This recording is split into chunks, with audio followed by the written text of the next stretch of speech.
ये है समय न्यूज नेटवर्क और आप देख रहे हैं आलमी समय। मैं हूं सैयद फैसल अली और आज मेरे साथ मौजूद हैं एक वैसी शख्सियत, एक वैसा व्यक्तित्व जो समाज सेवा से, जो योग से, जो आर्ट ऑफ लिविंग से होता हुआ एक लंबा सफर तय करके आज दिल्ली की एक बहुत ही इंपॉर्टेंट कॉन्स्टिट्यूंसी ईस्ट दिल्ली से भारत के पार्लियामेंट में अपनी सीट पा चुके हैं। हमारा मुराद है महेश गिरी साहब से। महेश गिरी साहब पॉलिटिक्स में न्यू हैं, लेकिन इनका संबंध समाज से, समाज सेवा से बहुत पुराना है। आपका स्वागत है। बहुत धन्यवाद।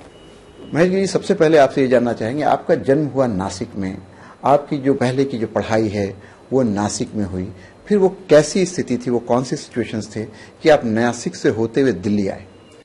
जन्म मेरा नासिक में हुआ और बड़ा धार्मिक परिवार मेरा है, तो साधु महात्मा का आना, पूजा पाठ करना, सेवा करना, ये अब मेरे परिवार में स्वभावता था। तो ये करते करते अध्यात्म में रुचि मेरी बहुत बढ़ी और वह रुचि प्रश्नात्मक हो गई मेरे लिए। प्रश्न बड़े खड़े होने शुरू हो गए। ये कली से फूल कैसे बनता है, कैसे बूंद तैयार होती है, कैसे बादल आते हैं, तो बहुत प्रश्न मैं पूछता था जो साधु महात्मा आते थे उन लोगों से। तो ये रुचि धीरे धीरे मेरी इतनी प्रगाढ़ हो गई कि मैंने अपना घर जो है वो छोड़कर हिमालय की तरफ जाना तय किया। एक साधु है जीवानंद, उनके साथ चला गया, हिमालय में गया। हिमालय में आध्यात्मिक शिक्षाएं और मुझे मिली। हिमालय में कहाँ गए? अक्सर हम लोग सुनते हैं हिमालय गए, पौराणिक जो कथाएं हैं, जो मैथोलॉजिकल स्टोरीज हैं, उसमें आता है हिमालय का विवरण और बातचीत, चर्चा, लेकिन आप हिमालय आज की 21वीं सदी में हिमालय गए, क्यों गए और हिमालय में कहाँ गए? हिमालय एक ऐसी पर्वतों की माला है जहाँ पर बहुत ज्यादा आध्यात्मिक ऊर्जा आपको मिलेगी। आप कुछ भी करते हैं उसमें एक वातावरण का बहुत बड़ा साथ होता है। तो सबसे ज्यादा वातावरण जो है अध्यात्म के लिए, उस बीज को अंकुरित होने के लिए यदि कहीं मिलता है तो हिमालय की तरफ मिलता है। आप कहाँ गए हिमालय में? तो कहाँ? वहां पर मैं पहले तो यमुनोत्री गया, यमुनोत्री से गंगोत्री गया और अपनी जिज्ञासा को कहाँ पर जगह मिलेगी शांत होने की, वो जगह ढूंढ रहा था।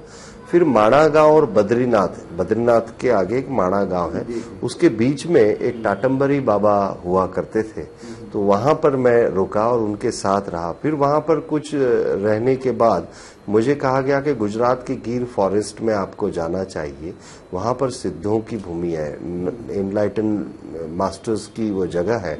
तो मैं घूमते निर्वाण के लिए, हाँ जी, गुजरात में पहुंचा। तो गुजरात में मुझे तरह तरह की साधनाएं जो महात्माओं ने बताई थी, जंगलों में रहकर, गुफाओं में रहकर वह की। वो करने के बाद एक बहुत बड़ा पीठ है गिरनार पर्वत पर, वहां पर एक गिरनार पर्वत है, 10,000 सीढ़ियां चढ़नी पड़ती है। वहां मुझे पीठाधीश बना दिया गया। मैं पीठाधीश बना। पीठाधीश बनना यानी एक बहुत ज्यादा श्रद्धा स्थली के आप रिलीजियस हेड हो जाते हैं। महेश जी, ये बताइए, आपको देख करके कहीं से ये बोध नहीं होता है, कहीं से ये एहसास नहीं होता है कि आप कोई साधु महात्मा या अध्यात्म की बात करने वाला कोई व्यक्ति हैं? आप तो बिल्कुल आज के दौर के हिंदुस्तानी जो आम होते हैं वैसे दिखते हैं। तो ये क्या अध्यात्म के इतने बड़े आसन पे आपका बैठना कैसा आपको लगा? मुझे लगता है कि हमारे यहाँ पर अध्यात्म का एक पिक्चर बना के बैठे हैं समाज के लोग, क्योंकि पुराने वक्त में जो भी आध्यात्मिक लोग हुए हैं उनकी दिनचर्या या जीवनचर्या को देखकर उन्होंने एक पिक्चर बना ली कि आध्यात्मिक लोग इसी तरह के होते हैं। स्टीरियोटाइप है। एग्जैक्टली। और मेरा ये मानना है कि अध्यात्म एक स्वभाव, एक विचार, एक ऐसी मनोधारा है जो मानवता के स्पंदनों के साथ चलती है। यदि मेरे अंदर मानवता है और मैं दूसरों के दर्द के लिए अनुभव करता हूं और उसके लिए कुछ करता हूं, तो वो अध्यात्म है। मुझे नहीं लगता कि अध्यात्म किसी डिग्री से संबंधित है। अध्यात्म तो संवेदनशीलता के साथ जुड़ा है। व्यक्ति जितना संवेदनशील है वो उतना आध्यात्मिक है, क्योंकि अध्यात्म मूल्यों के सिवा चलता ही नहीं है। लोगों ने क्या किया है आज कि केले को फेंक दिया और छिलके लेकर के घूम रहे हैं। चलिए, आप जब वहां पे पीठाधीश हो गए, उसके बाद फिर आप दिल्ली कैसे आए? इसलिए कि दिल्ली जब आए तो आपका ज्यादा लंबा समय नहीं है, आर्ट ऑफ लिविंग के साथ आप जुड़े रहे, उसके इंटरनेशनल डायरेक्टर हुए, टीचर हुए, फिर इंटरनेशनल डायरेक्टर हुए, लेकिन फिर आपका संबंध किसी तरह से अरविंद केजरीवाल साहब से जुड़ा। आप corruption against India against corruption में बड़े सक्रिय रहे, लेकिन क्या कारण हुए कि एकाएक उससे भी आप विमुख हो गए और फिर उनको छोड़ करके आप आगे? ऐसा है कि मैं जब पीठाधीश बना तो फिर श्री रविशंकर जी जीवन में आए मेरे। उनसे जब मुलाकात हुई तो उन्होंने देखते ही मुझे कहा कि देखिए, इस राष्ट्र के लिए आपकी बहुत आवश्यकता है। इस देश में मंदिर मस्जिद बहुत है, हमें मनुष्य भी चाहिए हैं जो इस राष्ट्र में मानवता के लिए कुछ कार्य करें, और आपको राजनीति के क्षेत्र में हम देखना चाहते हैं, क्योंकि आप में बहुत ऐसी बातें हैं, कुशलताएं हैं जो राष्ट्र के लिए आवश्यक है।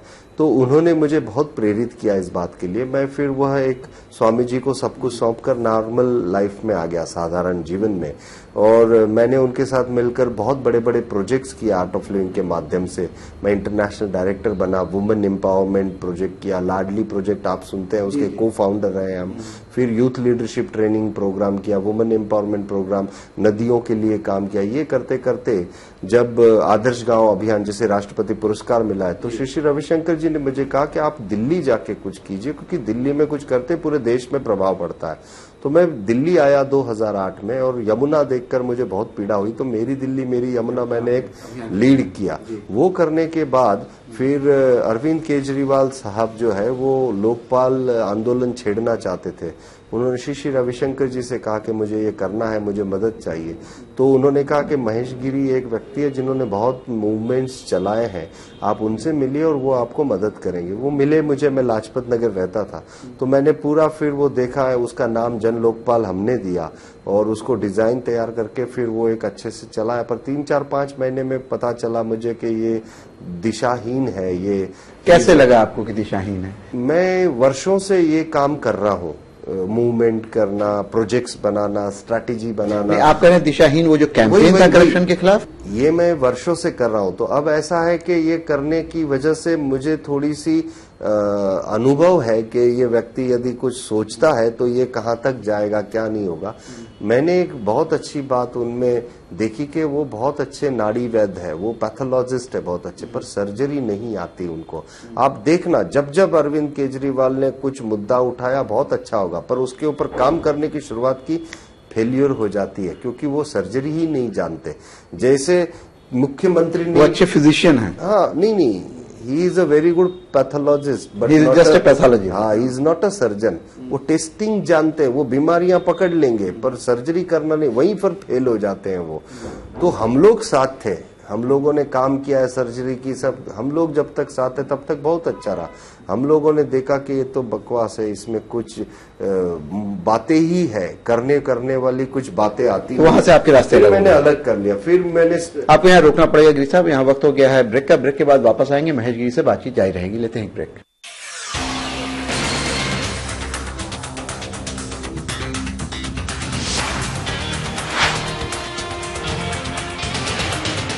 केश किंग आयुर्वेदिक तेल जो बना है 16 खास आयुर्वेदिक तत्वों से, रखे मेरे बालों का ख्याल और बाल रहे लंबे, काले और घने। Kesh king, the king of hair oil.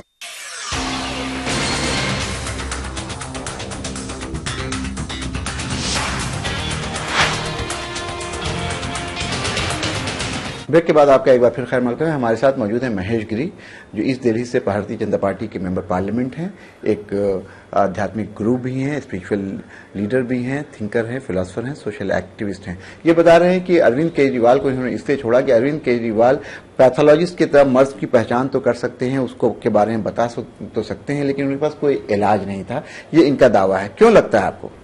मैं साथ में रहा हूं और वर्षों से यही काम कर रहा हूं, तो पता भी चलता है। जैसे मैंने आदर्श गांव अभियान बनवाए, हमने वुमेन एम्पावरमेंट के काम किए, हमने यूथ लीडरशिप ट्रेनिंग प्रोग्राम की, तो हमने हमेशा सर्जरी की है। हम ज्यादा बातों में नहीं फंसे, हमने काम किया है और उसके रिजल्ट लाए। हमारे गांव को राष्ट्रपति पुरस्कार मिल चुके, तो वर्ल्ड लेवल के प्रोग्राम हमने किए, इंटरनेशनल प्रोजेक्ट्स किए जहां पर हमें सफलताएं मिली आर्ट ऑफ लिविंग के माध्यम से। तो जब हम कुछ इलाज करने वाली बात पर आते थे, वहां पर उनका फेल्योर हम देखते थे, क्योंकि उनके पास कोई एजेंडा या प्लान नहीं होता था कि इसका इलाज कैसे करेंगे। इसमें ये दिक्कत, आप आज भी मैं कहता हूं, आप नोट करना, वो प्रश्न उठाने में बहुत माहिर है, प्रश्न ही उठाते हैं, पर जैसे ही जवाब देने की बारी आएगी अरविंद केजरीवाल भाग जाएगा। क्यों? क्योंकि उनके पास कोई इलाज ही नहीं है। आपने कहा कि आप में एक जिज्ञासा थी, आप में क्यूरियोसिटी थी कि चीजें कैसे होती हैं, कली कैसे फूल बनती है, सारी चीजें किस तरह से होती हैं, करप्शन किस तरह से होता है। करप्शन तब होता है जब व्यक्ति के अंदर संवेदनशीलता ना हो, सेंसिटिविटी ना हो, बिलोंगिंगनेस ना हो। कोई व्यक्ति अपने माँ के साथ करप्शन नहीं करता, पत्नी बच्चों के साथ नहीं करता। क्यों? क्योंकि वो उसे अपना समझता है, ये मेरे हैं, इसलिए वो नहीं करता। वो बिलोंगिंगनेस वहां पर है। देश के साथ, समाज के साथ यदि वही बिलोंगिंगनेस आ जाए तो वो नहीं करेगा। आज नरेंद्र मोदी एक उदाहरण इसलिए माना जाता है क्योंकि उन्होंने राष्ट्र को मां की तरह देखा है। जिस दिन नरेंद्र मोदी ने लोकतंत्र के मंदिर की पहली सीढ़ी पर अपना माथा नमाया था, तभी ये पता चल गया था कि इस मंदिर को सही पुजारी मिल चुका है। आप भी अब पॉलिटिक्स में आ गए हैं, आर्ट ऑफ लिविंग की लाइफ अलग है, कैंपेन की लाइफ अलग है। आपकी अब जवाबदेही है आपके जो वोटर्स हैं उनके प्रति। जाहिर सी बात है, नरेंद्र मोदी जिनके नेतृत्व में आप अभी हैं, उनकी भी जवाबदेही 125 करोड़ भारतीयों के प्रति है। लोग अब सवाल का जवाब जानना चाहते हैं, और जब पहला जवाब देने की घड़ी आई करप्शन के मुद्दे पे, जिसके बारे में आप बात कर रहे हैं, काले धन के मुद्दे पे, तो लग रहा है कि आपकी पार्टी यू टर्न ले रही है। देखिए, आपको एक सबसे पहली बात मैं कहना चाहूंगा कि हमारे नियत में खोट नहीं है, ना हमारी नीति में कोई कमी है। जब काले धन की बात कर रहे थे, हम बाहर बैठ के बात कर रहे थे, क्योंकि तब हम अंदर की वास्तविकता नहीं पता थी। सुनिए, नहीं कहने का, मेरी एक बात को समझ लीजिए। बाहर बैठ के बात कर रहे थे। यूपीए सरकार ने स्विट्जरलैंड के सत्ता के साथ, वहां के आधिकारिक तौर पर कुछ ऐसे समझौते किए थे जिसकी वजह से बहुत सारी दिक्कतें आई हैं। पर ये दिक्कतें आने के बावजूद भी हमारी सरकार ये बार बार कह रही है, वक्त जरूर लग सकता है पर वक्त बदलेगा, हम उस काले धन को लाएंगे, क्योंकि हमारी नियत में खोट नहीं है। अब ये समझौते क्यों हुए? यूपीए की सरकार ने किए, पिछली सरकारों ने किए। अगर ये ऐसे समझौते नहीं हुए होते, आपने देखा होगा। महेश गिरी जी, क्या आपको लगता है कि वो पार्टी जो पहले सत्ता में रह चुकी है, भारतीय जनता पार्टी, उसमें अरुण जेटली जैसे लोग हैं, उसमें कुछ नरेंद्र मोदी जैसे लोग हैं, उनको उस एग्रीमेंट के बारे में ज्ञान नहीं था? पूरे भारत को जानकारी थी कि ये एक बायलैटरल एग्रीमेंट है कंट्रीज के साथ। वो सारी बातें आप लोगों को पता थी, लेकिन उसके बावजूद आप लोगों ने चुनाव प्रचार में खूब कहा कि 100 दिन के अंदर काला धन लेके आ जाएंगे, हर के घर में 15 लाख रुपए पहुंच जाएंगे, 3-3 लाख रुपए के हिसाब से 5 आदमी है 15 लाख मिलेंगे। आज मन की बात में कह रहे हैं मोदी जी कि मुझे पता नहीं है कि वो जो काला धन है उसका वॉल्यूम कितना है, कितना काला धन है। तो कहीं आपको ऐसा नहीं लगता है कि जो आपकी पॉलिसी थी पहले चुनाव के टाइम में, उससे डाइल्यूट हुआ है?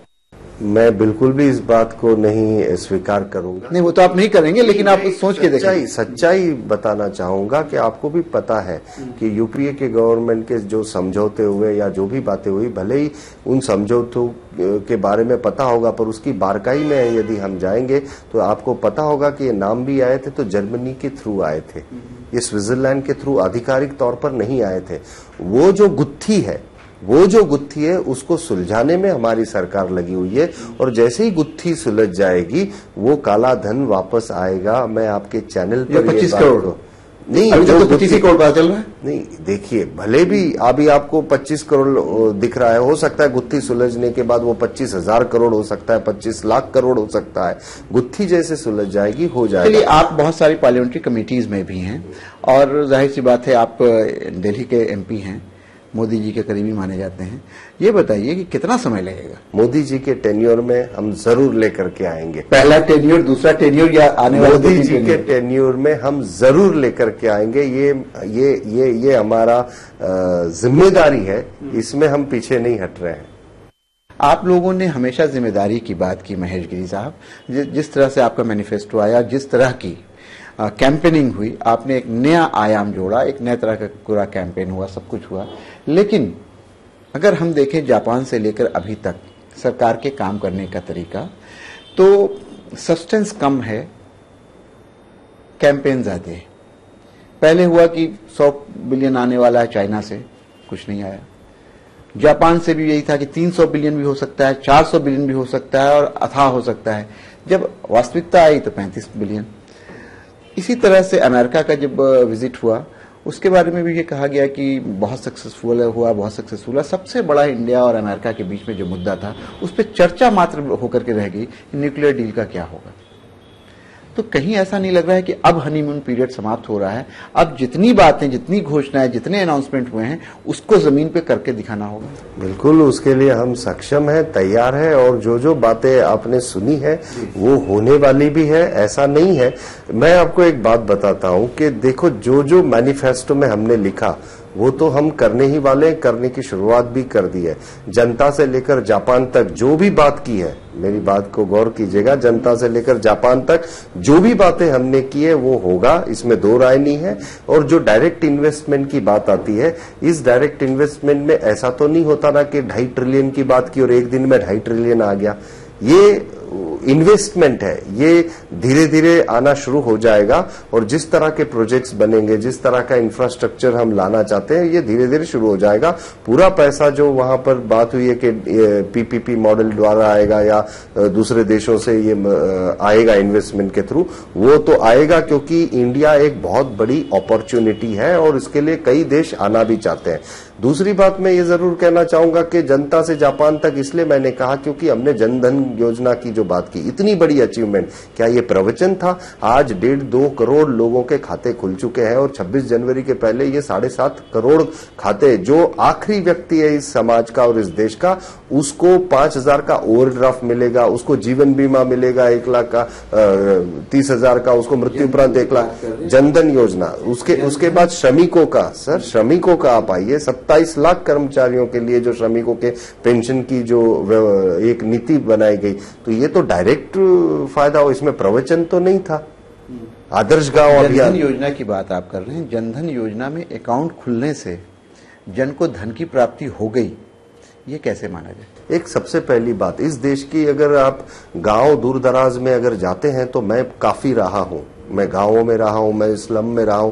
एक ऐसी बात है कि नीचे से ऊपर तक हर जगह मैं रहा हूं, तो मैं वहां की व्यवस्था को और वहां की अवस्था को, मानसिक अवस्था को बहुत अच्छे से जानता हूं। आज अगर वो बैंकिंग सिस्टम का हिस्सा बनती है, वहां पर पैसे रखती है, तो उसके पैसे सेफ है। दूसरी बात, आप अगर गांव दूर दराज में नक्सलाइट का जो एरिया है, ऐसे क्षेत्र में जाएंगे तो आपको पता चलेगा 50-50 रुपए उधार लिए जाते हैं, और वो 10%, 100% के अभी दे दो और शाम को दे देंगे।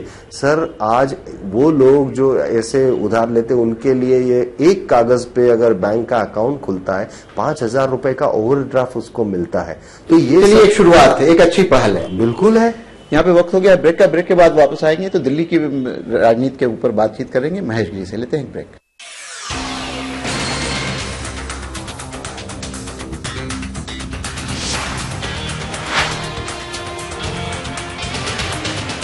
Hello uncle. हेलो। मैं आपको थैंक यू कहना चाहती हूँ। थैंक यू किस लिए? वो एक्चुअली मुझे ना थैलेसीमिया है, और हर महीने आप जैसे अंकल आंटी खून देते हैं और मेरी मदद करते हैं, पर मुझे पता नहीं वो कौन है, इसलिए सबको थैंक यू बोल देती हूँ। So thank you. पर बेटा, मैंने तो कभी ब्लड डोनेट किया ही नहीं। कोई बात नहीं, नेक्स्ट टाइम के लिए बाय बाय। 18 साल की उम्र से रक्तदान करें, ये किसी की जिंदगी बचा सकता है। करके देखो, अच्छा लगता है।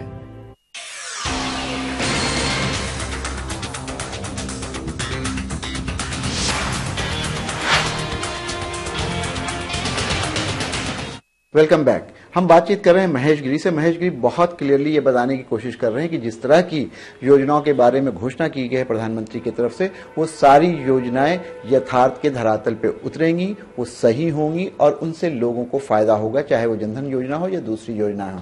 लेकिन महेश गिरी साहब ये बताइए, बहुत सारी बातें आपने अच्छी अच्छी कही भारतीय जनता पार्टी के बारे में, अपने पॉलिटिकल जर्नी के बारे में, लेकिन एक बात बताइए।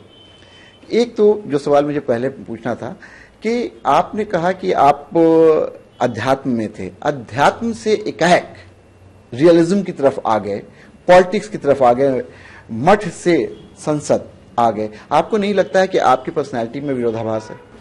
नहीं, मुझे इतना पता है कि अध्यात्म मेरी भीतर की जरूरत है और जिम्मेदारी सेवा जो है वो बाहर समाज की जरूरत है, और वो दोनों जरूरतों को मैं पूरा करने के लिए सक्षम हूँ, क्योंकि एक बात मैं आपको बताना चाहूंगा, जिम्मेदारी के बगैर अध्यात्म भी पूरा नहीं है। अध्यात्म कभी भी नहीं कहता केवल ध्यान में रहो, अध्यात्म कहता है ध्यान भी करो और ध्यान भी रखो। जो कॉन्ट्रडिक्शन बिल्कुल नहीं है। अध्यात्म मेरे मन के साथ जुड़ा हुआ है, मेरे मन की शांति, मेरे आत्मा की शांति, मेरे स्वभाव, इन सब से, मानवता, इस सब से जुड़ा हुआ है।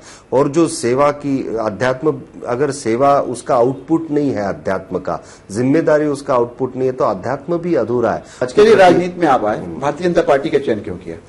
इसलिए किया क्योंकि भारतीय जनता पार्टी का जो, मैं जिस वक्त राजनीति में आने का तय हुआ तो कांग्रेस की विचारधारा बिल्कुल सड़ चुकी थी।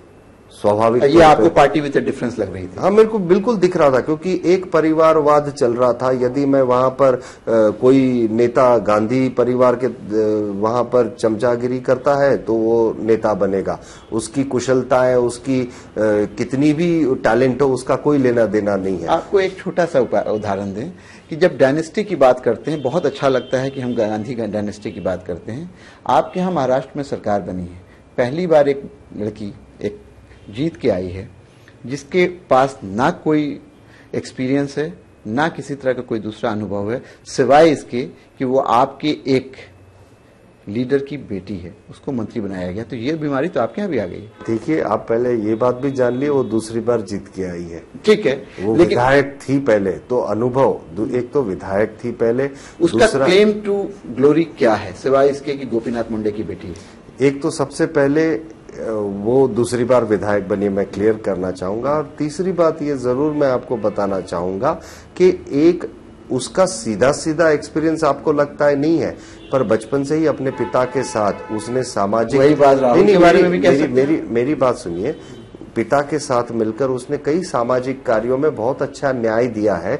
और जो समाज, जो ओबीसी समाज है, उसमें जिस कार्यकुशलता से उसने वो पूरे समाज को जोड़कर उनके समस्याओं का निराकरण किया, वह जनता की मांग बन चुकी थी। चलिए, आप पार्टी विद डिफरेंस में आ गए, आज आप एमपी हैं महेश गिरी साहब।